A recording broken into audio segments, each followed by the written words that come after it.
All right. Well, thanks for coming out. It's a beautiful night. I know you have a lot of choices here, and wow, this is quite an auditorium, I must say. I heard about it, but it's certainly living up to the billing. So we're going to cover a lot of ground. I think I have about 30 minutes or so to cover the ground that I'd like to. Feel free to, you have my email there, so feel free to think of me as a resource moving forward. Be happy to help you in any way that I can in terms of the facts that we're going to talk about today. So we're really going to talk about three key areas, I would say. Number one, why is cannabis or marijuana so confusing to so many people? It gets into really thinking about what the statistics are in terms of use, some pieces about it that make it particularly confusing. We'll talk a little bit about marijuana myths and how people are using cannabis these days, and then really morph into the treatment aspect of it. What do you do? How do you recognize somebody who might have a problem with marijuana, and what might you do about it if you do identify that type of problem? So in terms of my disclosures, have been funded by NIDA, currently funded by the World Health Organization. You heard about the book. I'm a clinician first and foremost. So when you think about cannabis these days or marijuana, I think unfortunately the reality is a lot of what you've heard about it already is either incomplete or just flat out untrue. And the reason for that is because so many people who talk about cannabis, the loudest voices in this debate, have political skin in the game. So they want you to vote one way or another on these policies. And I know that you have medical marijuana so far in Connecticut, but people want you to vote one way or another, and so they're often distorting the evidence. So I'm a clinician first and foremost. I treat patients every day in a variety of settings. I run a division of addiction psychiatry, which largely has to do with a response to the opioid crisis. So people, you've heard about that, and it's very, very real. I think that we see these patients in a variety of ways. And sometimes they have started, using substances and using cannabis at a young age. So we'll talk about that too. If you're a sports fan, you know drugs and sports go hand in hand. So I work with various pro teams and leagues and trying to help treat their patients who have addiction problems or problems with cannabis. My research has focused mostly on developing pharmacotherapy, so medications plus behavioral interventions for those people who do develop an addiction to marijuana. We'll talk about that. So there's a subset of people who take their use to a very, very unhealthy level. And then the last bullet's what we're doing here today, trying to bridge the gap between what the science says and what public perception is. Like I said, there's a battleground all over the United States, people trying to get you to believe certain things about marijuana, and I think it's important to try to really be honest and evidence-based where we can. So I've done what I can do to try to educate people about it, whether it be healthcare professionals or the community like you, and I've been in a variety of schools, elementary, high schools, colleges, et cetera, sort of doing this sort of thing. And then finally, trying to influence policy where we can. So with 29 states in DC having medical cannabis, we've got 9 states in DC that have recreational cannabis policies in place, and more on the way. I think it's critical to try to help inform that policy so that it too can be evidence-based where possible. So when we talk about the numbers with cannabis, these numbers are big.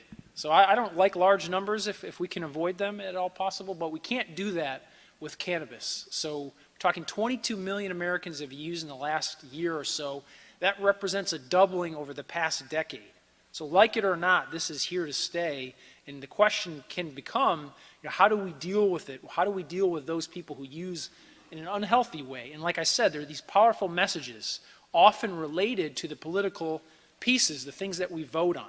And so while I'm grateful that you're here, it's a good turnout on a beautiful night, the fact of the matter is, I have celebrities here. If Justin Bieber says something about marijuana, he's going to reach a lot more people today than I will. And so because of that, I think it's critical that we try to fight that tide and try to educate people and really help them understand really where the science really is on marijuana. So this slide here is important really for two things. I think number one, to talk about the relative addictive potential of marijuana, but also to start to think about how you might want to frame this in discussions that you might have with your children or your peers, et cetera, about marijuana. So again, the reality is most people who use marijuana don't have addiction problems. They don't need to see somebody like myself or Dr. Douglas. But when you talk about adults who use, it's about 9% of those adult users who develop an addiction to cannabis or a cannabis use disorder, as we say. With kids, the numbers are greater. So it's about 1 in 6 or 17%. And as I like to say, if I have 6 15-year-old kids down here, as we do today, if I have 6 15-year-old kids who are using cannabis, only one of them will go on to have a cannabis use disorder, but I can't tell you which one it's going to be. I can't predict that. So to me, I think the messages are very different in many ways. We're talking about young people, so your brains are developing into your mid-20s. So for that group, the risks are so much higher. So while only 1 in 6 might develop a cannabis addiction, I think that you have to bring the cavalry or be ready to do that if you're worried about that. There's too much at stake. There's too much to lose here, and we'll talk about how to do that. Similarly, I think it's important to be honest about what the evidence says. And in this case, when you think about the relative addictive potential of cannabis compared to other substances that we're more familiar with, perhaps like alcohol or opioids, you have to understand that, yes, when you look at the percentages, 9% of adults compared to 15% of alcohol users. Opioids, in this case, is 23, but anywhere from low 20s to mid 30s of people who use opioids are going to develop an addiction. So marijuana may not be as addictive as these other substances, and on the whole, I think it's important to be honest about the dangers, right? So one of the things that often comes up in these debates, people will say, well, there's never been a fatal marijuana overdose. And so that may be true, but there are other problems that you can have if you use marijuana today, and we'll talk about that, or if you use continuously or chronically over time. So while on the whole, marijuana isn't heroin, it's not fentanyl, I think it's important to understand that, okay, you can be honest about that. There are different degrees of danger. So while it may not be as dangerous as heroin or fentanyl, marijuana can still be dangerous for some people if they are going to choose this to be their drug of choice and take the level of their use to a very unhealthy way. So the patients that we're seeing who have addiction to marijuana, they're using marijuana every day, pretty much, multiple times a day, to the detriment of these key areas of their lives: work, school, and relationships. And in many ways, by the time somebody gets to me with a problem with marijuana, it's often hard to distinguish who might have a problem with marijuana versus alcohol or opioids, right? Because you're having those key areas of your lives affected by it. This slide here also underscores how we're in a really difficult position in the United States. So despite what you may have heard, cannabis use or marijuana use among young people, this is 12th graders, monitoring the future data from the University of Michigan, one of the major surveys that we look at. Marijuana use among 12th graders here, in other grades as well, is relatively flat. So that's just the facts. I mean, despite the fact that we have these policies in place in all these states, use is relatively flat. However, on the right side, we see that perception of risk of marijuana is sharply declining. And that is really dangerous in many ways for us. It's chilling in many ways. And to me, it says a lot of things. It says that if we had a room full of kids, let's say, and we asked them about the risks of alcohol or nicotine, everybody knows that alcohol is dangerous. Everybody knows that smoking is bad for you. But if we ask the same group of young people about the dangers of cannabis, you'd get a whole variety of answers, some of which are accurate and some of which are not. So the perception of risk is sharply declining in this setting. And I think that's a precarious position to be in. I would also say that it says that we really don't do a good job yet of educating young people about marijuana. And we do a good job of educating them about nicotine and alcohol. Kids are aware of the risks there. If we were to plot use of alcohol and nicotine here with marijuana, that use is sharply declining over the last several years. So we've done a good job of educating about certain things. We need to do a better job of educating about marijuana. Why we don't? There are a variety of reasons for that. Could be that schools are worried about taking time away from preparation for standardized testing. Could be that a given district might feel that the best way to do this is to try to scare young people away from these substances, and we know that doesn't work. So we have to do better. Why is marijuana controversial? Well, there are many reasons for that. I think that the top three that I like to think about, I think the first one is, we kind of alluded to it before, is that people try to make this a simple discussion. So if you hear somebody saying, hey, this is the greatest medication ever. This is a harmless drug. Or if you hear people say, hey, if you use marijuana, you're doomed, those extreme views aren't accurate. And that's sort of the American way. We try to make it simple. Good or bad, black or white. And this is not that. Marijuana is not that. It's a lot of gray. And we've got to be balanced. The second piece I think is relevant, particularly for this group, is that people are misguided by their own experiences with marijuana. So this usually manifests itself in one of two ways. I'll have parents say to me, look, we knew our son was using with his friends, but we did the same thing and we turned out okay. Or we knew our daughter was smoking in a room at night by herself, but at least she's not using heroin, right? We hear about the opioid epidemic and we're glad that she's not doing that. So I get both of those arguments, and people say that to me a lot, those things. But the reality is, and we'll talk about this too, is that today's marijuana is nothing like marijuana that people used 60s and 70s and 80s. And then yes, certainly we're not talking about heroin or fentanyl, but as we're going to continue to point out tonight, that there are plenty of dangers with marijuana. So on the whole, you're not going to have a fatal overdose like they say, or it's not heroin, but this is serious stuff, and the ramifications can be very serious. The final bullet here, as I mentioned earlier, I don't like large numbers if you can avoid them, but the numbers here are big.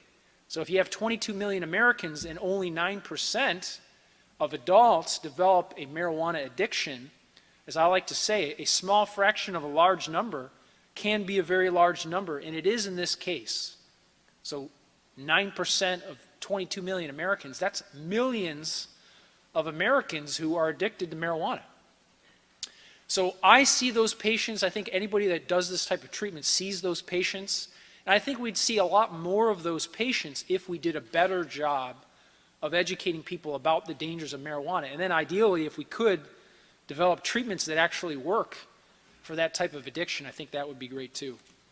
So the major myths of marijuana, I think there are many of these myths, but I like to talk about three key ones: not harmful, not addictive, and no withdrawal. So these are things that people believe, and I hear them say these things at various points.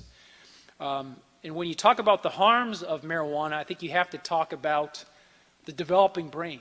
So as I mentioned, right, 25 and below, there's so much at stake. For the rest of us, there's probably a little less at stake, but for the developing brain, how you impact that brain is so critical. What you expose it to, how you nurture the developing brain. And so obviously early and regular use of cannabis in so many ways affects so many parts. We have construction going on here, but to take this to another level, we think about the receptors of the brain for cannabis. So the cannabinoid receptors, there's a couple different types of them, and cannabinoid 1 type receptors are located throughout the brain.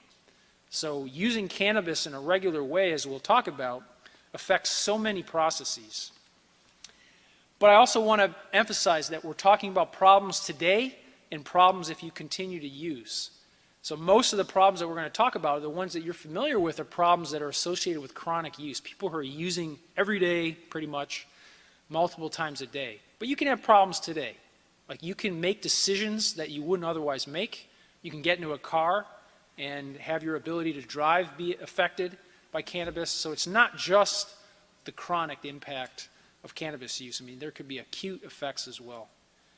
So I mentioned this a minute ago, that receptors are all over the brain. So the processes that we think about, the frontal lobe, judgment, executive functioning, we think about the hippocampus here in the middle of your brain, memory, things that we know are so important as you develop.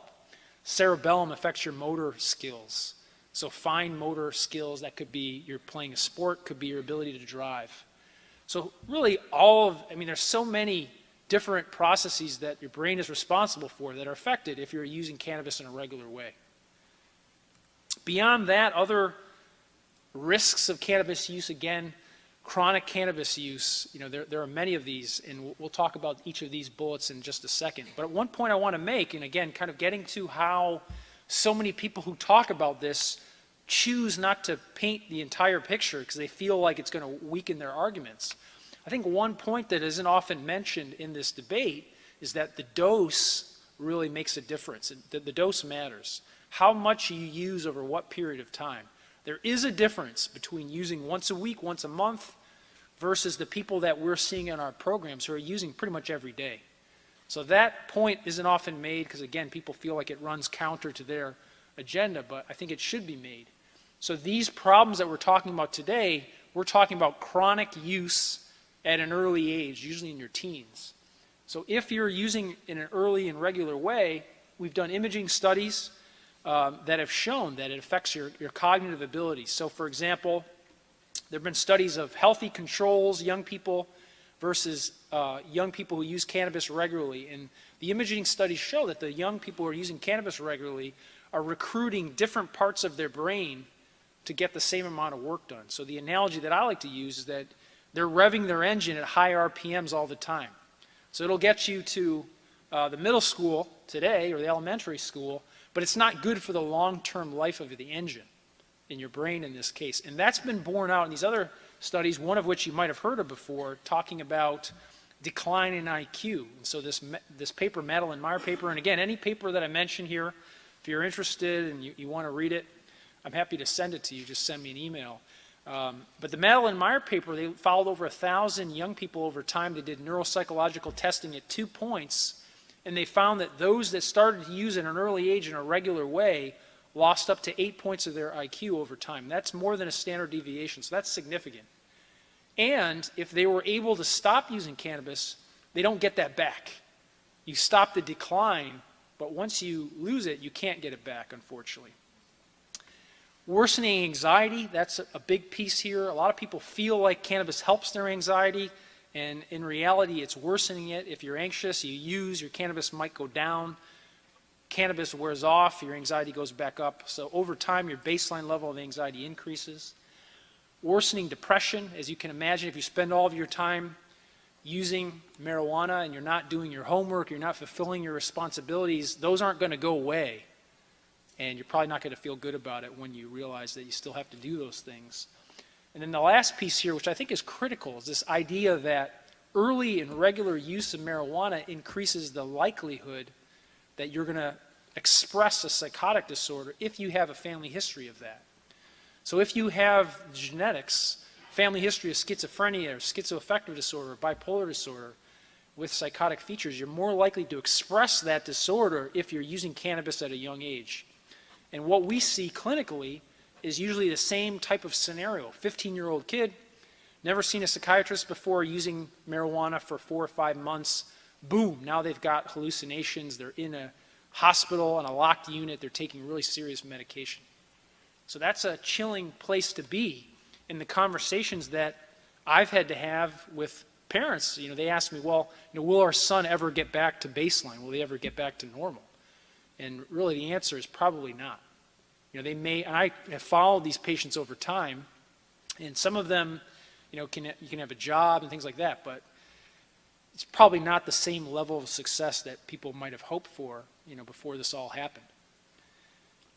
Marijuana is addictive, however you want to define it, so I think that's a common misconception or a common myth. So physically addictive, psychologically addictive. We've got the brain here on the left. The nucleus accumbens is the pleasure center of the brain. Things that you do that cause pleasure cause the release of certain neurotransmitters like dopamine that you might have heard of before. On the right side, we see the dopaminergic surges that are caused by using certain substances or partaking in certain substances. So on the top right, we've got amphetamines or stimulants, Adderall, for example. Marijuana's in the middle. On the bottom, I'll go with cheesecake, I guess, whatever your vice is. But the point here, and the scales are different on the y-axis, but I want to point out that the processes are the same. So the magnitude of the dopamine that's released might be different, but the point is that if you're using these substances that we know are addictive, the process is the same. So I mentioned earlier, or I alluded to the idea that I like the comparison between alcohol and marijuana. I think the major difference between the two is that as a society, we all recognize the dangers of alcohol. But what I don't like is trying to make a distinguishing between hard drugs and soft drugs, because that's more problematic in many ways. And so an example of that would be, I think most people would agree that Stimulants like cocaine are hard drugs. But as you can see here, marijuana, a soft drug, essentially causes the same type of reaction in the brain that a hard drug does. So I don't like that distinction. I think what you have to realize is that when you sit with patients like we do, is that people make choices about what their drug of choice is. Some people don't like stimulants. Some people like marijuana. That's their thing. That's what I'm going to use. I'm going to get home. I'm going to reward myself. And so when you talk to patients, you hear those types of things. And so while on the whole, marijuana, again, might not be fentanyl, but for some people, they're going to choose that drug, and that's going to be the thing that they're going to use, and they're going to use it to the detriment of these key areas of their lives. Finally, I'm not going to spend too much time on this, but it's worth noting that there is withdrawal. If you're using marijuana regularly, you have withdrawal symptoms, anxiety, irritability, difficulty sleeping. It's worth knowing about, because if you know somebody or you've talked to somebody that's had this type of issue and they've tried to stop on their own, withdrawal is what gets people to continue to use. So if they're not expecting physical symptoms when they try to stop, it makes it that much harder for them to be successful when they do try to stop. In terms of marijuana, it's worth noting the biology of this. So in the plant itself, you've got hundreds of chemicals. There are probably over 100 cannabinoids. So those are chemicals that are specific to the marijuana plant, probably 106, I'd say, depending on where you look. So 106 cannabinoids, but we only talk about 2. The first one, delta-9 tetrahydrocannabinol, THC, you know. So it makes you high on one side. On the flip side, can make you psychotic. And then the hotter cannabinoid as of late is cannabidiol, CBD. So that's not psychoactive, doesn't make you high, and it probably has some anti-anxiety or even antipsychotic properties. The reason why you hear about these two together is because they're actually competing for precursors at the plant level. So it's kind of a biochemistry thing. And that's why you can increase THC and CBD goes down, vice versa. I think what you should remember is that CBD in many ways functions as a buffer to the worst effects of THC, so psychosis, for example. So having CBD there makes it less likely that you're going to have problems with marijuana, and that is relevant in a couple of minutes when we talk about different ways that people use marijuana. So we talked about people being misguided by their own experiences and this idea that people who may have used marijuana years ago, they're using a different substance entirely. So the potency, the THC content, 3 or 4% in the 60s, 70s, or 80s. The latest published data from a group in Mississippi who grows the marijuana for the government was about 12.9% average THC. But I would guess that if we worked hard around town to find some marijuana, we'd pretty easily be able to get marijuana in the 20s or 30s, so the plant with 20s or 30% THC. So when you think about that, you can understand that it's quite different. And on the whole, the worst things that could happen with marijuana are probably more likely to occur when you're talking about a product that is far more potent than it used to be. Finally, before we move to treatment, I just want to say that different forms of marijuana, so K2, top right, K2 spice synthetic cannabinoids, just quickly, there are no buffers in this product. So on the whole, very dangerous. People who might use it are people who are going to be drug tested. So it's not going to show up on typical drug tests. Bottom left, we've got concentrates, so wax, shatter, dabbing. People are talking about distilling the plant down to 80 or 90% THC. Top right, we've got e-cigarettes. So people, it's worth noting that it's not just liquid nicotine in these products. You know, you can buy liquid THC or you can put your own stuff, your own plant matter. You can put concentrates in there. And that's a problem in various high school systems that I've interacted with. You know, it runs rampant. People can have, you know, these e-cigarettes in their hoodies and hide them and use them in school. Edibles on the bottom right here. So that's a major problem. It chagrins me that we even have to talk about it at this point. So there's no reason that they should be packaged like that. But even beyond that, adults don't understand how these things work, you know. So they don't understand that the onset of action of an edible is far greater, or far longer than if you were to vape or smoke marijuana. So what happens is, in a state that has edibles, if you're in Nevada, Colorado, et cetera, and you want to try something like this, what happens is people will take a bite, nothing happens, take another bite, nothing happens. So 30 minutes later, when they start to feel the effects of the edible, they have 4 times the dose that they were expecting. So there's so many things. Again, getting back to the poor education about marijuana, an average serving of an edible product is 10 milligrams of THC. So, when you think about a brownie, for example, it has, on average, 100 milligrams of THC. So you're supposed to use 1/10 of it. So I don't know about you, when I have a brownie, I'm eating the whole thing. So that just, to me, shows that there's such a better way, there's so much improvement that we could have in terms of educating people about these products. We should never have people go into the ER after using an edible. It's just a matter of education. So let's move on. Let's talk about treatment here.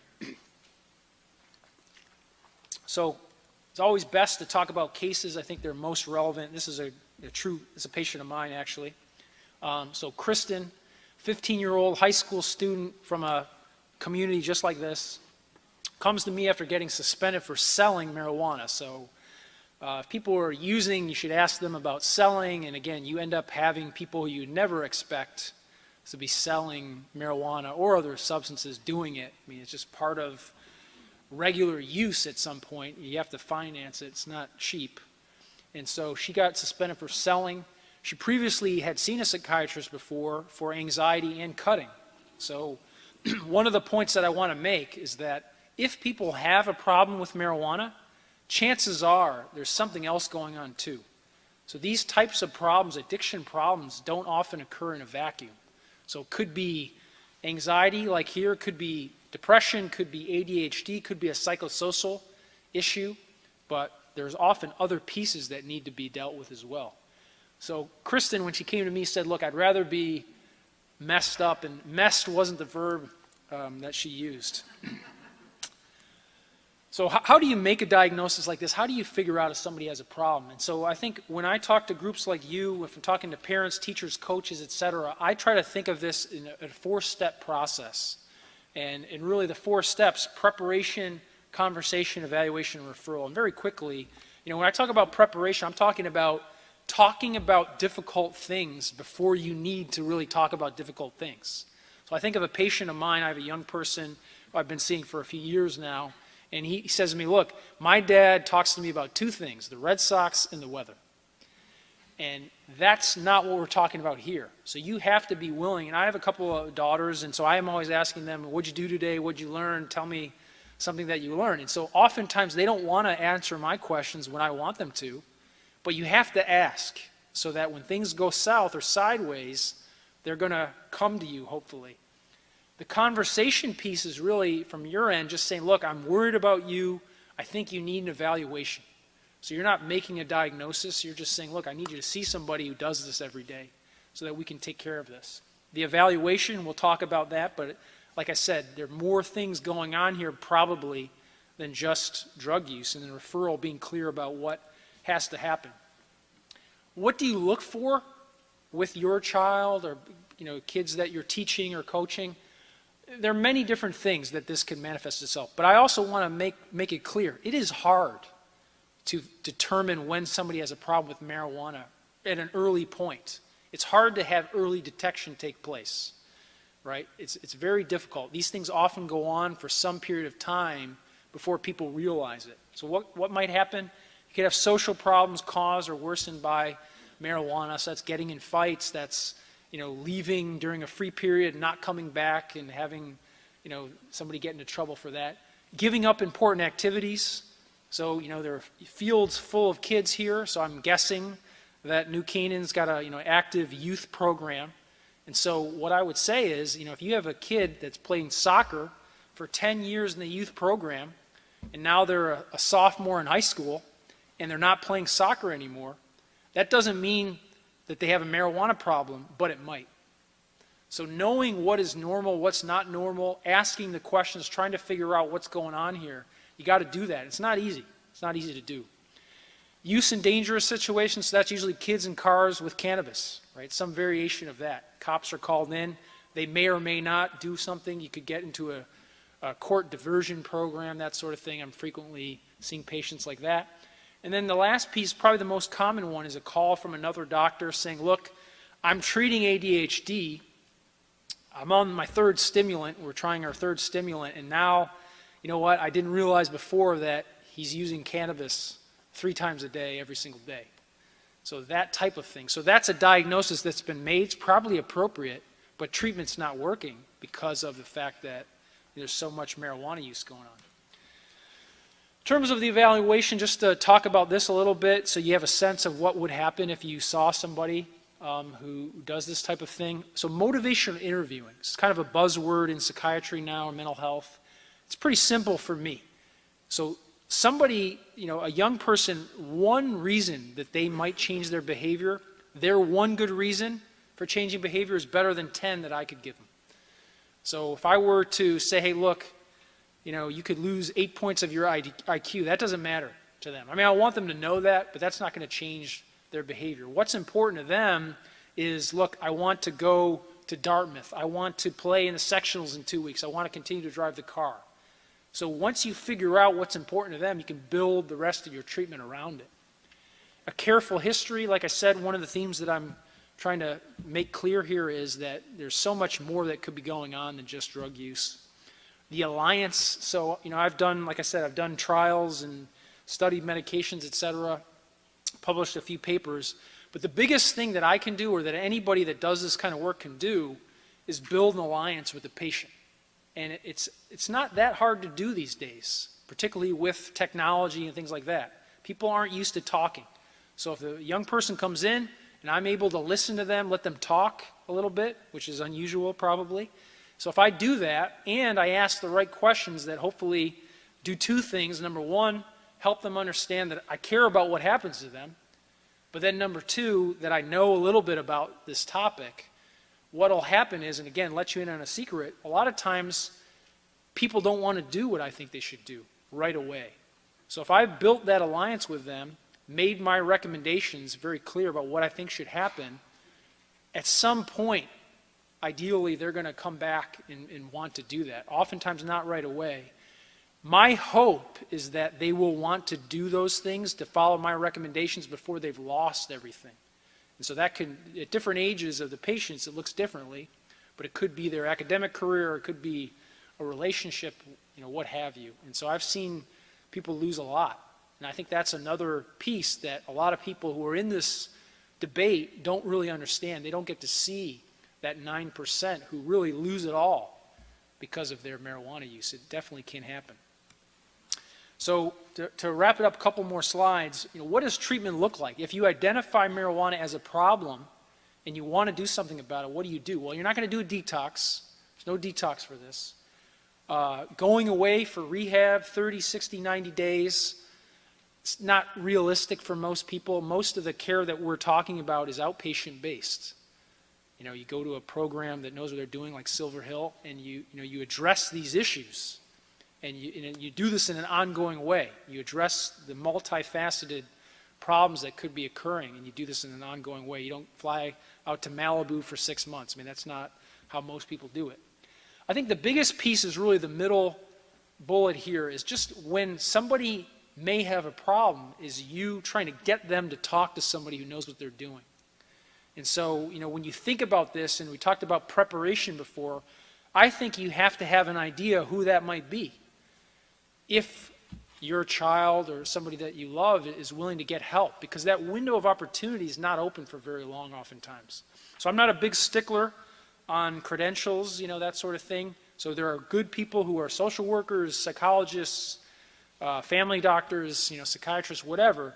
But the bottom line is that if you're able to get somebody to do something about their problem, they got to have somebody good to take advantage of that window of opportunity. In the early going, we're just trying to get somebody ready to do the work that they need to do. It's a process that involves a lot. And family is involved, right? You got to have all hands on deck here. Addiction affects not just the person who's using it, it affects everybody around. and medication if appropriate. And so we're not talking about medications like for the clinical trials that I've done. We're talking about if somebody has depression, if somebody's got ADHD, they got anxiety, you treat that. If they need a medication, you treat that appropriately. What are the challenges, special challenges for marijuana? I think the first one is people don't come in on their own, right? So like I said, I mean, I've never had a teenager call me up and say, hey, doc, I heard about this 8 points of IQ and I don't want to lose, can you help me? Like, that's never happened. So that's just how it is. So people are going to be pushed in by their parents or their teachers or their employer or whatever, and you just have to deal with that.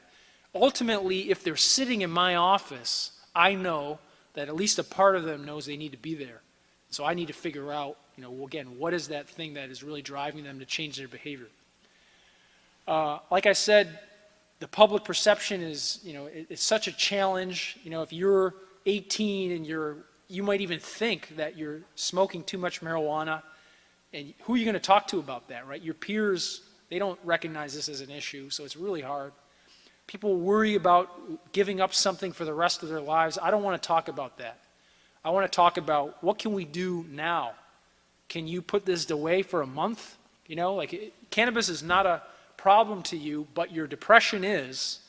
Can you put marijuana away for 1 month to give your medications a chance to work for your depression, for example? And then finally here, which I think isn't talked about enough, is that if you're a young person and your peers are doing whatever they want on Thursday, Friday, Saturday, and people like me are telling you that you can't or you shouldn't, that's hard. That involves grief in many ways of not being able to do what you want to do, and that has to be addressed.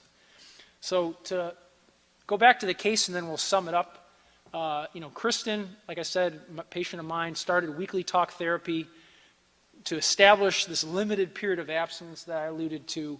She addressed coping mechanisms and the difficulty giving up an activity that she had become to rely upon. And she had an uneventful last 2 years of high school, and she's now down at a prominent university in the South and doing well.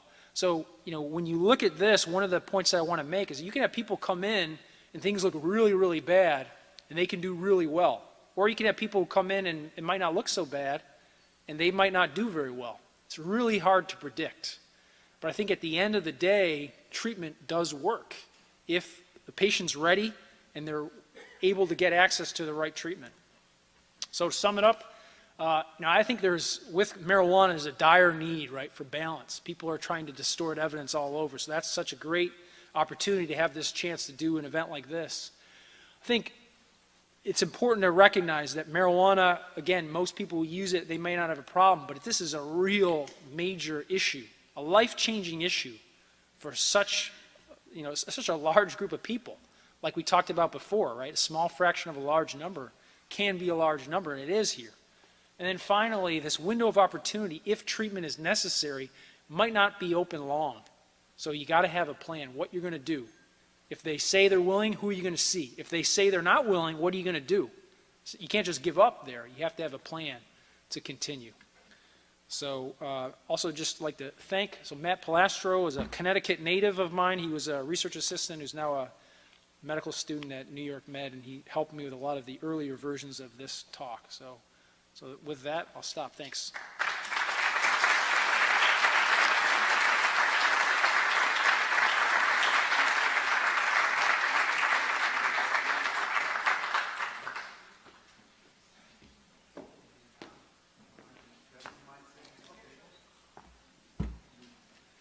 Thank you, Dr. Hill. That was an outstanding presentation.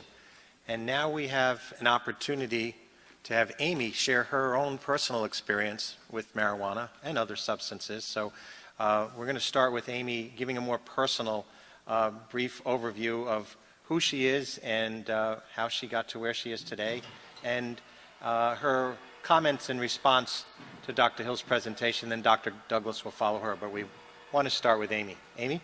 Hi, thank you very much. My name is Amy McDowell. I work for Aware Recovery Care. So I have a long path with addiction, and it did start with marijuana.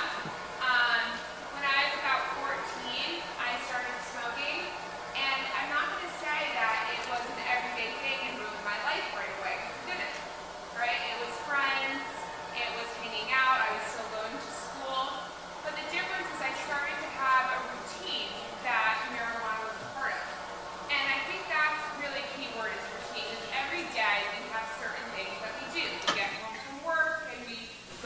open the fridge, or we wash our face, take our shoes off. We do those same things every day.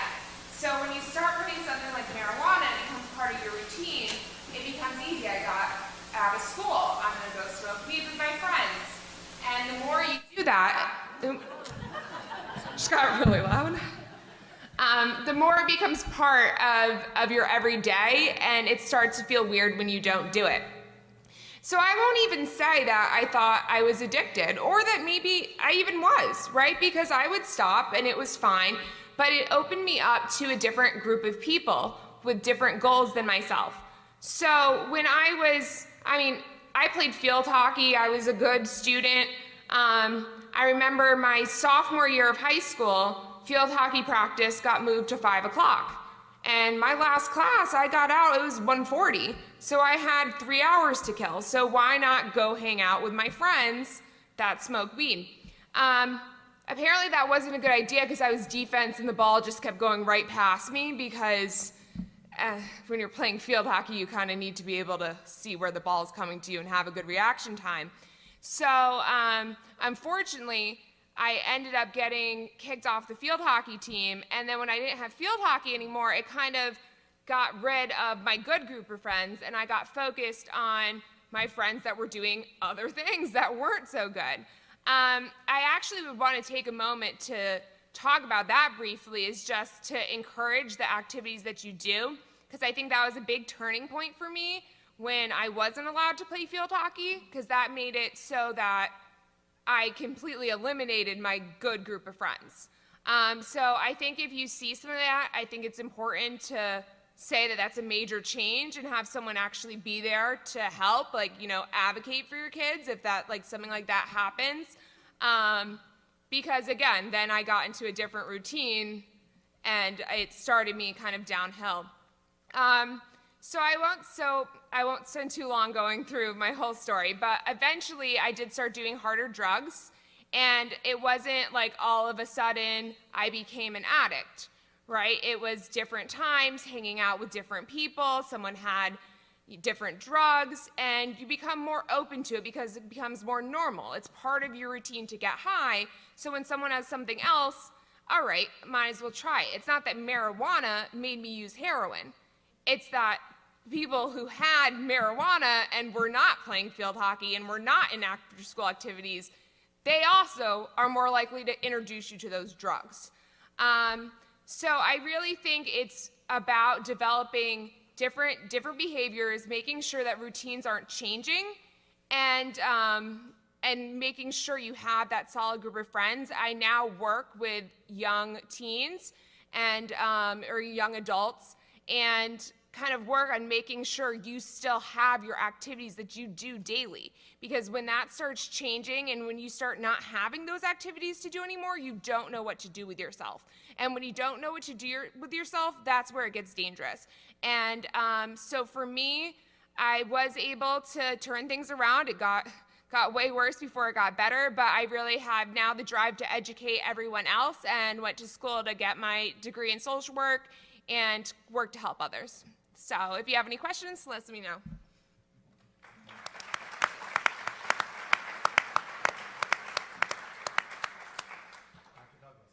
Okay. Well, really, before I added to what has already been shared, which really has been a phenomenal overview of addiction, and I want to just thank Paul for organizing this event. Just the amount of effort that goes into putting something like this together really is significant, and this really is a special panel. And I just want to highlight that Dr. Hill and I were at the American Psychiatric Association conference earlier today, where Dr. Hill spoke already, and then he drove up here to speak again, and he's flying out of the country tomorrow. And so just his dedication to really getting the word out about addiction, and particularly marijuana. I mean, he truly is one of the leaders in the field that's really fighting this fight, and we are very lucky to have him here tonight. And Amy's story is so, I think, powerful, and also just a great example of the progression that people go through when they are moving through addiction. And so I think it's really important to keep in mind what is addiction? We spend a lot of time talking about it, and for many people, they have different impressions of what it means. But I'll just share it. So clinically, addiction is when someone continues to use a substance and they have lost control over using that substance, where they continue to use it despite adverse personal consequences that happen to them. And those consequences can be trouble in social relationships, trouble at work. It can even be mental health problems like worsening anxiety, worsening depression, and it can be physical problems like actually developing health problems like having problems with your heart, having problems with breathing. But it's really that loss of control over using a substance that we look for when we're diagnosing addiction. So when Kevin showed that slide of how addictive things are, that's the definition we're using. Have you lost control where you're continuing to use despite these adverse personal consequences? And for marijuana is particularly relevant because when people start using substances, they usually start with the substances that are most widely available. So that means alcohol, cigarettes, and now marijuana. And so when people start using drugs, they're usually starting with those substances, and especially teenagers now are often turning to marijuana as one of the first substances they ever try. And then, as Amy so poignantly described, and unfortunately so stereotypically described, people start with marijuana. Some go on to using it daily, but as you continue to associate with people who are using drugs, you encounter other drugs. So you may move on to encountering Adderall or benzos like Xanax, and then move on to trying pain pills. And then, as Kevin was highlighting, everyone has their own unique chemistry, and one of those substances may take hold in you where that really clicks with you. And then unfortunately that may get out of control, where marijuana can be the gateway that really unlocks a larger addiction problem with people. And so really, and the last point I just want to highlight, which I thought Kevin did a good job of introducing, is that really, if you are concerned about a loved one, you do not have to do this alone. And actually, we recommend you don't do this alone. So if you're worried about someone, the first step is to get them evaluated, get them connected with treatment. We all represent different treatment programs, and it really doesn't matter where you start. You want to get them to a professional who can evaluate what's going on and then give recommendations, so that as a family member, you're not the one in charge of this treatment. I think that's where a lot of times treatment goes awry for people, is that, or people, their treatment just never starts. They're just not in the system, and a family member is trying to figure out, what do I do? How do I tell my kid this? And really, you don't have to do that alone, and really it's the best step is to get some professionals involved so you can call for help. I'd like to have a hand for our panelists and Kevin.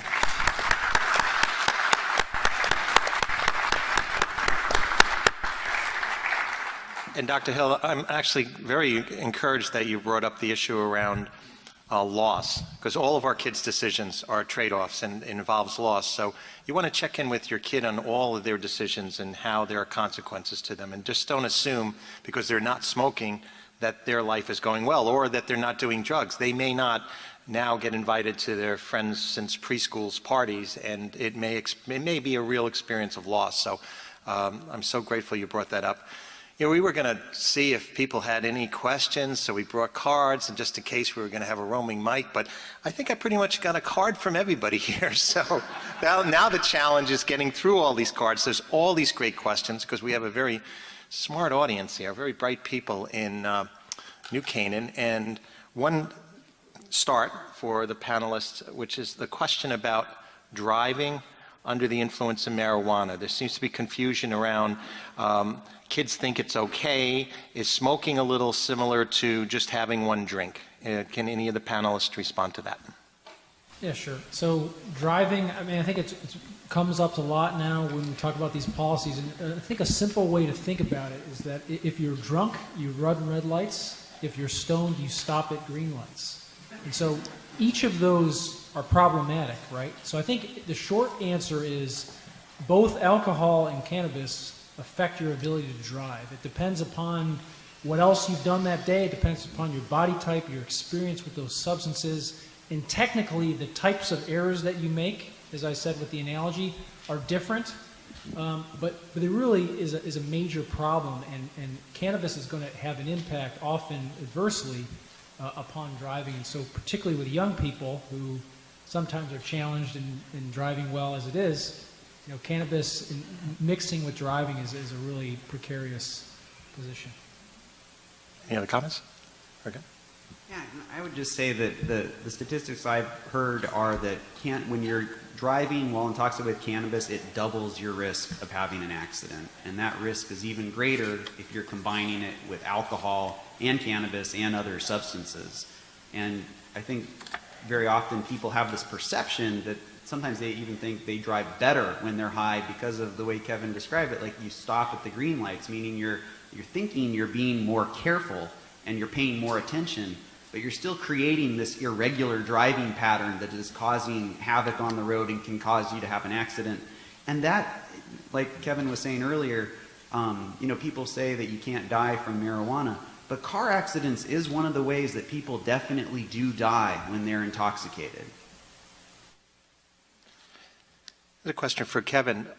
Parents seem to be confused by the understanding that you pointed out that there is actually withdrawal symptoms for marijuana, but there is no detox. Is there any way to manage those symptoms since there isn't a medical detox? No, that's a great point. The reason why I mentioned, you're not going to get an insurance company to pay for detox. And so I think a useful analogy is opioid withdrawal. So there clearly is an opioid withdrawal syndrome with a lot of the same types of symptoms that we talked about for cannabis, and insurance companies don't want to pay for that because it can be done as an outpatient. And so it's a great question about how would you possibly treat withdrawal from cannabis. And so I think a couple of things. I think number one, talking with a patient and preparing them for this idea that you're going to have physical withdrawal symptoms, that puts them in a better position to be able to deal with it. And then number two, there are some medications that you can use to symptomatically treat some of those symptoms, anxiety, for example, or difficulty sleeping. And so there's not one way to treat withdrawal as there might be for alcohol or opioids, but if you're working with a doctor, there are ways to address these issues. I'd like to add on that too, because I think one of the big things is just support in that time. So I work with a lot of young adults, and I have had a couple that have come for marijuana, and it's really what I was talking about the routine. So they start to feel very anxious or feeling symptoms of pause, and they just don't know what to do with themselves. So making sure they're not alone, because that's when relapse happens, when they don't have a routine, when they don't know what to do. So I think making sure that they're supported in the process too, they have a plan, they know they're not going to do it, and what they're going to do instead is also really important. Yeah, I'll just add, for any addictive substance, withdrawal is the trap that often triggers relapse for people. So the fact that withdrawal symptoms do exist for marijuana, people don't always consciously connect that they're in marijuana withdrawal when they stop. They sometimes stop and they start to feel more anxious or irritable, or they're having trouble sleeping. And there's not always a cognitive connection that is because I've stopped smoking marijuana. But there is a cognitive connection of, I know how to solve this problem, which is to smoke more marijuana. So it gets someone back in that cycle. And that's where having professional help can be very helpful in helping people recognize that problem. And then, as Kevin highlighted, there are medications we use to treat those symptoms to help people not keep repeating that cycle. This is a question I knew was coming. There are some discussions lately regarding marijuana's role and potential role of offsetting the opiate epidemic. Can you speak to this? Yeah, so I think that it's worth pointing out that there are a number of studies that have come out recently, probably a half dozen or so, that have pointed to this idea that in the states that have cannabis policies, there are fewer adverse outcomes related to opioid use disorder. So probably the biggest study that was published came out in 2014. It showed that in the medical marijuana states, there was a 25% reduction in opioid overdose deaths. So from my perspective, being somebody that treats patients with opioid use disorder every day and recognizing that they die, I'm looking for any option here that might help alleviate these problems. And so I believe that we should continue to look at this relationship. And what would that mean? It would mean in states with medical marijuana like Connecticut that you set up registries and you study these folks and you look at these relationships between people on medical marijuana. Do they need fewer opioids? Are they, they less likely to have opioid overdoses, that sort of thing. So I think that these studies are very strong preliminary evidence that would lead me to believe that more work needs to be done. I would also want to say, not to take up too much time, but there's a difference between patients who are on opioids for chronic pain, and those people, when you put them on medical marijuana, they may need fewer opioids, and I think that is promising and encouraging in many ways. The alternative, though, the other side of it is people who are using street opioids, illicit opioids like heroin or fentanyl, those aren't people that I would recommend be treated by medical cannabis in order to treat their opioid use disorder. I mean, we have FDA-approved medications for that purpose that work really well. So I think that's a potential dangerous offshoot of this type of discussion. And I think we've got to be clear about who we're talking about this being a part of the solution for. Anything else? Yeah. So I just like to touch on that as part, I have been looking into the research as well. In fact, we were actually just talking about it at the office today, and they were wondering what I was going to say at the panel if I was asked this question, so that's why I laughed. So I think it's something we still need to look at. I treat clients that the reason they're there is for heroin, and they don't want to stop smoking marijuana, and you know what? I'm okay with that in the beginning. Will I try to work on them cutting down and stop smoking? Absolutely. But I think we have to look at it in two different perspectives. Like, if someone is already addicted to opioids and they've already overdosed many times and are at risk of dying, and they're willing to stop using heroin, and we can help with marijuana, I think that's completely different than just saying everyone should smoke marijuana and it's fine. I still think marijuana is dangerous, but I do really see benefits in using, harm reduction, and, I want to see medically more research on how it actually is helping, but that is my thoughts on it. Yeah, so this topic is coming up more and more, and actually I'll just share a story where there is a patient who I am treating currently in our outpatient addiction program at Silver Hill, and he's 25 and he has a heroin problem, and then his dad sent me an email saying, I just saw on CNN that marijuana helps treat opioid addiction, should we be doing that? And we're going to get this question a lot more. And really, I'll just share what I shared in response is that remember the definition of addiction. It's a loss of control over using a substance. And once you're addicted to one substance, you're vulnerable for addiction to all substances. And I think sometimes in treatment, what people do is they will maybe try to target one drug and then shift to something else. And it's sometimes what they shift to is maybe not a drug. They might eat more chocolate, or they might, for some people, they might do other self-destructive behaviors, like they might cut themselves more. If you have an eating disorder, that might get worse when you're trying to get in recovery. But there's this shift where your brain's always trying to get that dopamine fix. And so if you try to treat opioid addiction with marijuana, that's another addictive substance, very often that will undermine the effectiveness of the treatment, because you're not really breaking through onto helping that person with their coping skills to actually be substance free. They're just shifting it around, and the odds of them going back to the heroin later are very great.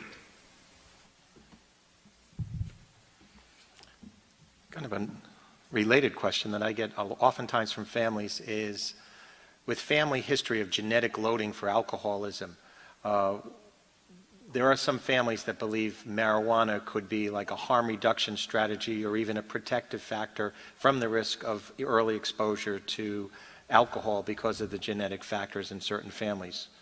What's your take on that? sorry, is it in pregnant? What was the first part of the question? The genetics of some families that are highly loaded with family history of alcoholism, many generations, worry about that their young one being exposed at an early age to alcohol. So actually start to look at marijuana as a strategy to push back age of onset for alcohol and have them start marijuana as almost a marijuana prevention from alcohol strategy. Well, I'll go first on this one. They can reverse the road just to keep it interesting. But so I think this is a very important question that I think parents often struggle with a lot too, not just with marijuana, but like, is it better that the person that my child tries alcohol in my house where I can supervise them, or is it better to have them maybe smoking marijuana than trying some other substance? Really, the research shows that the longer people put off the initiation of any substance use, that is a protective factor against developing an addictive disorder. So, especially in younger adolescents and children, the idea that this is not as bad as that, I would say that's a very slippery slope. And really, the message you want to be giving a young person is, this is an illegal substance. You should not be using it. If you decide to use it later, that'll be your choice. But when you're under my house, this is not something I approve of you doing. And you really want to just set the clear expectation to not use alcohol or drugs in childhood or adolescence, and that really does help reduce the risk of addiction. I absolutely agree. There's no safe way to be using substances as a teenager, believe me. And I went to a lot of those houses where it was okay because the parent was having the safe house, and let me tell you, we were not just smoking weed. That's a big thing, because they thought that we were in their house and it was safe and we were smoking weed. No, I mean, I think I was probably like 18 by this point, but I was at a friend's house and we were trying to pretend that we were just doing an experiment, and that's why we were using the microwave. We were melting down oxy pills, right? So the mother had no idea. Just because you think oh, they're smoking weed. I had a friend, one of my best friends, her mom came in and she said, oh, no, it's powdered weed. It's fine. I'm just smoking. It's just weed. It's just in a different form. It was cocaine. It wasn't powdered weed. So, I mean, it's all about being educated. When you think you're making someplace safer, you're not. Because if kids are in that behavior, let me tell you, we lie. 100%. So, if we can get an inch, we want a mile. It's just how it works. And it's not going to be safe. It's not going to be safer just because it's in your house. It opens you up for all sorts of danger too, because then if you're okay with your kid doing it, they're going to have a friend there. And then if they leave, that's responsibility on you. And I do not suggest that. I know I've heard that over and over again. I have clients who I work with their family and they're like, oh, well, it's better that they're there and their friends are here. No. It doesn't work that way, and I think when that happens, you really have to work with your kid to develop a different relationship, because in my experience, you just keep pushing, and it doesn't end up good. I would just say that this is useful to point out the importance of communication and role models. So talking about these ideas, talking about your feelings about using these substances, as John was saying, being very clear that you would not recommend this, you don't want them doing this, you don't think this is a good idea, because on a Friday night, when they're with their friends, they're going to think about that when they are making choices about what they're going to do. Doesn't mean that they wouldn't do it at some point, but it really makes a difference. And so the alternative, if you don't talk about it, if you don't talk about these ideas and what your experiences have been, I think you increase the likelihood that they're going to make the wrong choice. A nice segue into the next question, which is, what pointers do you have for talking to your kids about marijuana? I would start this by saying, when you get home, let people know, let your kids know how Amy just scared the hell out of you talking about the microwave, and you're never going to be able to hear the ding of the microwave again, right? Because they could be melting Oxycontin. But that's great, though. That starts a conversation. You lead by example, which is, the more you show your humanness, the more you're lovable, you put yourself out there, and you tell your kids, I went to this presentation tonight, and I learned so much. Did you know? And you come from that humble place of powerlessness and not knowing, and then your kid, now you're having a real conversation. In the same way as like a family meal, right?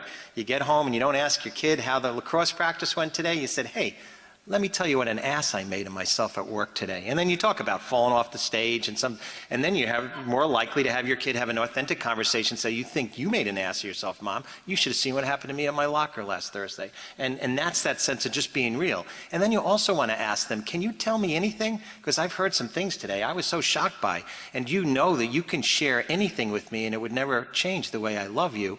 And if you feel you can't tell me anything, and what am I doing that's standing in the way of you being honest with me? Again, that vulnerability is going to allow a more authentic conversation. Anybody else want to tackle that? I'll touch on that. I think one of the really, really important things too is don't try to scare them away. If you say, like, this will never happen in my house, if anything's happening, they're not going to want to come to you, right? Because they're scared. I remember my drug education in elementary school. I love this class. If I saw someone else doing drugs, I was probably going to die, and that was my education. So when I saw people doing drugs and they didn't die and I didn't die, everything was okay, and everything I learned was lies. So, like, be honest. Don't scare tactics. They don't work. Everybody knows someone who's using, smoking weed. Have a conversation. And say, like, if you smoke weed, tell me. Like, let's talk about it. Let's see why. Try to keep the conversation light, like John said.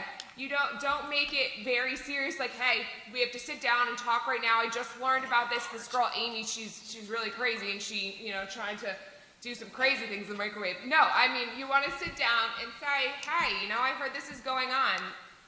Is this something that's happening in your friends, or do you have anyone you're worried about? Try to make a connection and have a segue to open up the conversation. Don't make it so strict. Don't make it scary.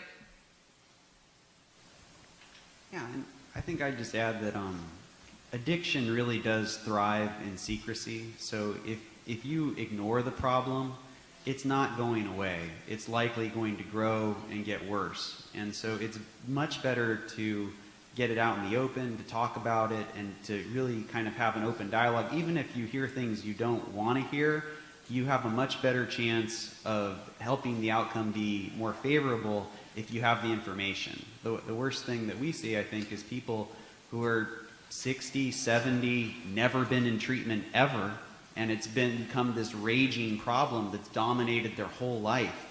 And so I thought that John made a great suggestion for, just opening the topic. You can say, I went to this talk, they're saying that marijuana is really prevalent. What do you hear about it going on in your school? Like, do you ever see that? Like, what are your thoughts about it? You can try to open it in a very non-threatening way. And then if you're concerned at all, then you recommend saying, I just want you to be evaluated because I'm worried about you. I love you, maybe nothing, and try to get them connected with treatment. Is marijuana use symptomatic of oftentimes underlying factors or issues such as anxiety or depression? Absolutely. Yeah, I mean, I think, one of the points that we're trying to make today is that these issues often are not alone, and there are other factors going on, which underscores the importance of getting a good evaluation, because there's much more to this, and there could be issues like anxiety, depression, ADHD that we know how to treat and that respond well to treatment and just haven't been treated yet. So I think that any scenario that takes place, you have to look at it from all angles to figure out all of different pieces to that presentation. I tell patients too that if they are struggling with anxiety and depression, and they want to continue smoking marijuana on a daily basis, I do tell them that I cannot give you a medication that will be effective in that scenario, just because marijuana will overwhelm the effect of any medication I could give you.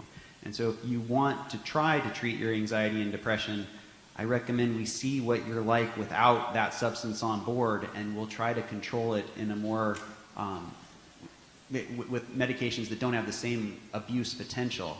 But also, Kevin highlighted in the slides, you always want to do that in a motivational kind of way, where you're trying to identify what's important to that child or that person. Like, do you want to go to college? Like, do you want to get a job? Like, what do you want, and how can we help facilitate that? And treating anxiety and depression or an addiction usually get in the way of anyone getting what they want. A similar question regarding sleep disorders. There was a question that there is people that use marijuana for sleep and say that it's the only thing that actually helps them sleep. How do you respond to that? So that's a great question. So I think one of the things that you want to do when you're evaluating people who are using cannabis regularly is to try to figure out why they're using, right? So it could be a reward for a job well done, it could be to try to treat anxiety, treat insomnia, and so that sleep piece comes up very frequently. And so, again, there are many things about this that are complex, and this is one of them. So just like when you use alcohol, these substances are going to help you get to sleep. You know, they're going to knock you out to some degree, so you will get to sleep. The problem is the research indicates that cannabis is similar to alcohol in the sense that the quality of the sleep that you get, the quality of the sleep that you get is not good. So the restorative stage of sleep is what we call REM sleep, and alcohol and marijuana reduce the amount of time that you spend in REM sleep. So overall, using marijuana to treat insomnia is just not a very effective strategy, despite the fact that it seems like it's helping you get to sleep. Okay, good then.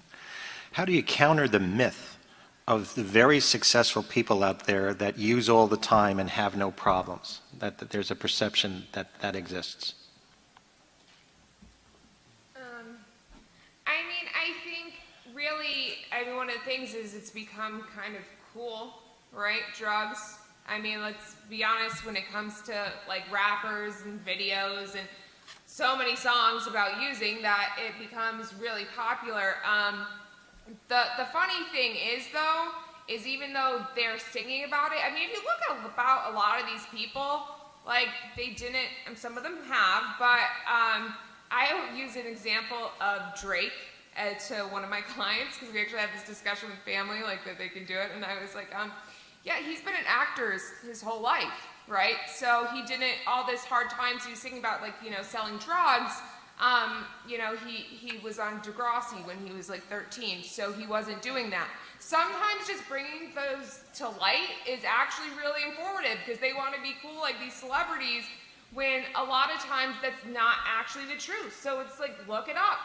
What are they doing? Or if you want to bring up someone who is, look at the rappers who are in jail right now and aren't doing so well. So I think just because it's public on, the radio or TV about certain things, actually find the truth. I know one thing for me is that I'm really receptive to looking at like research and finding things out. That's not everyone. Find the way to discuss it with that person that they're actually going to identify. And I just say that that's a common question that patients have. They'll say, why can't I do this? Look at these other people. They seem to be doing fine, and in fact, they seem to even be thriving. And to that, I usually try to use an analogy of, have you ever seen someone you admired or looked up to or thought was doing well, and then later learned that they were having lots of problems? And it doesn't even have to be substance related. Like, you can look at relationships and think, gosh, I really envy that person's I wish my relationship was like that. And then you later learn that relationship was a total lie and it totally fell apart. And just the idea that these appearances and how people try to put out their image is often not really what's going on, and you never really know what's going on. What we have to focus on is what's going on with you. Yeah, I'd just say two things. I think the first one is the idea of potential, and the second one is margin for error. So is somebody who's using regularly, are they really achieving all that they can? Are they reaching their true potential? I think it's hard, you'd be hard pressed to find somebody who's using a significant amount of cannabis in a regular way who's doing that. And I think that the relevant examples that I would talk about are the pro athletes that I treat.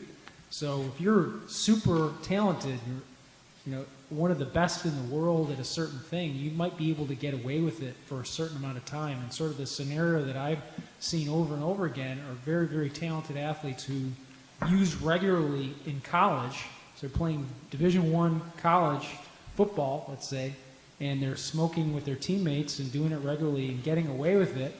But then when they take the next step and they move to the NFL, where everybody is the best on their team, then they can't get away with it anymore. It's really hard to use at that level and continue to get away with it. And like John said, I think it depends how hard you're looking, really, but I think you'd be hard-pressed to find somebody who's using to that level and is getting away scot-free.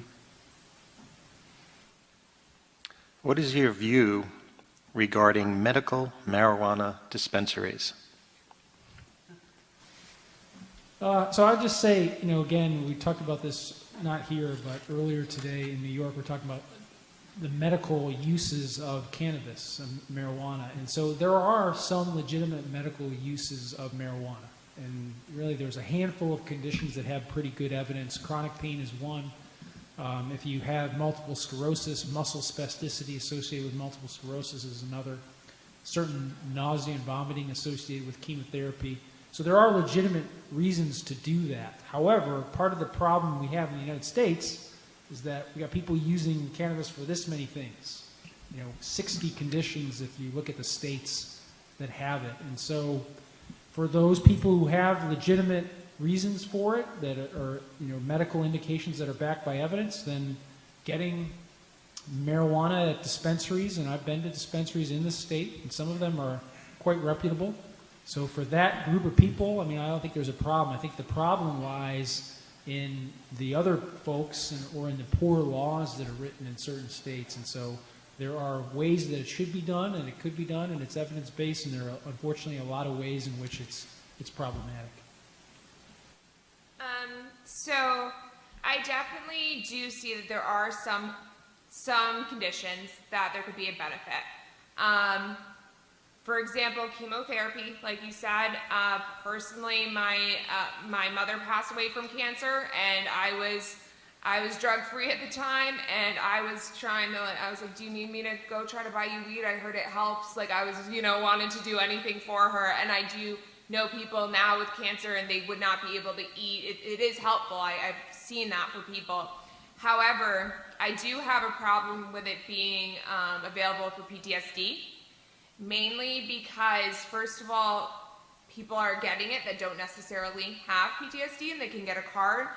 Also, I've seen very bad experiences with people who have trauma or bad anxiety and they're smoking, and it's actually, I've been with someone who ended up having to go to the ER because they went into a full panic attack. And until there's better research and what strain should be used or what actual chemical of it does help, right now I see it as it's problematic for people with PTSD, and I haven't seen a lot of studies that show that it actually helps.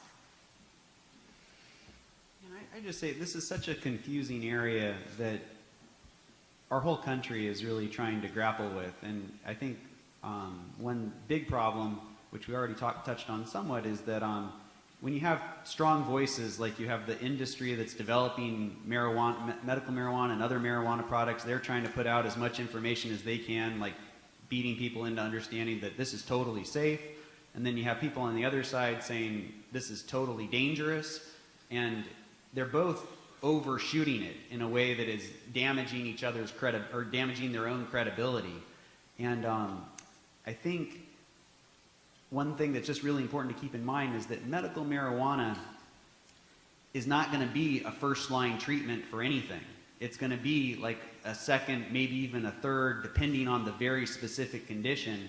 And if you have addiction problems, in most cases, it's probably going to be off the table, just like if you have any other multiple medical problems. We're trying to treat what's going to make you better.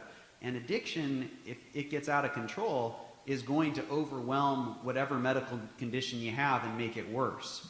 And so if you struggle with addiction and you also struggle with, say, pain, and you're trying to say, hey, shouldn't I use my medical marijuana for my pain?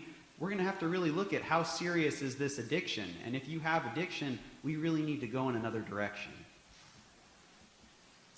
And speaking of addiction, if a person is addicted to alcohol or marijuana or opiates, does this always mean that they have to give up all of it?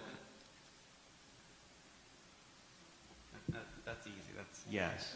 That was a question. That was an I think there's also, like I had talked, there's a way to make it a process. The client in particular that I talked about it was a harm reduction. So for a full year, she stopped opiates, but didn't want to give away marijuana. Finally, she did. She's doing great. She has like 6 months clean. But it was a process, right? Like at the beginning, she didn't want to. She went away to treatment and was sober from all of it for 30 days. Then she came back and she's like, but I really don't want to give marijuana up. It's like, okay, you can try to work at one addiction at a time.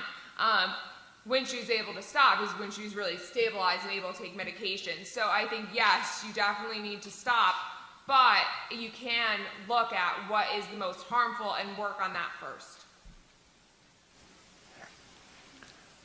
Go ahead. I'm just going to add that there's this phenomenon of like a whack-a-mole. Like as you knock down one addiction, it will often shift to other addictions. And so I've definitely treated patients where they have opioid addiction and alcohol addiction. And they will sometimes recognize the opioid addiction is much worse and I want to take care of that.